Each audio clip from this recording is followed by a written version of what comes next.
Vasanthakumar Raman blog YouTube ചാനലിലേക്ക് ഏവർക്കും സ്വാഗതം.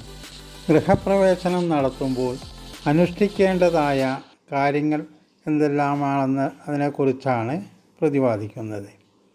ഗൃഹപ്രവേശനത്തിൻ്റെ തലേ ദിവസം രാത്രി വാസ്തുബലിയും സ്ഥാനശുദ്ധിയും പഞ്ചശിരസ്ഥാപനവും ചെയ്തിരിക്കണം.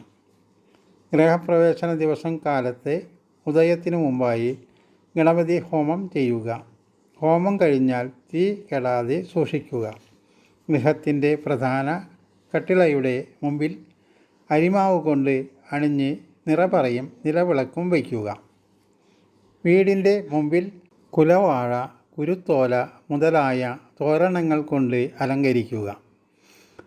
മുഹൂർത്ത സമയമായാൽ വിളക്കെടുത്ത് ഗൃഹനായിക മുമ്പായി കുടുംബാംഗങ്ങളോടും ബന്ധുമിത്രാദികളോടും ഭവനം പ്രദക്ഷിണം വെച്ച് സാധിക്കുമെങ്കിൽ കിഴക്കോട്ടഭിമുഖമായി വലതുകാൽ മുമ്പായി അകത്ത് കടക്കുക.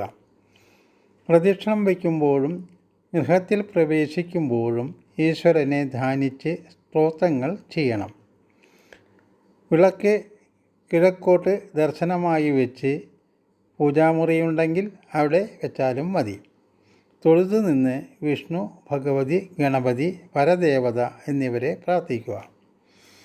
ഹോമകുണ്ഡത്തിൽ നിന്നും തീയെടുത്ത് അടുപ്പിലിട്ട് കത്തിച്ച് പാൽ കാച്ചുക.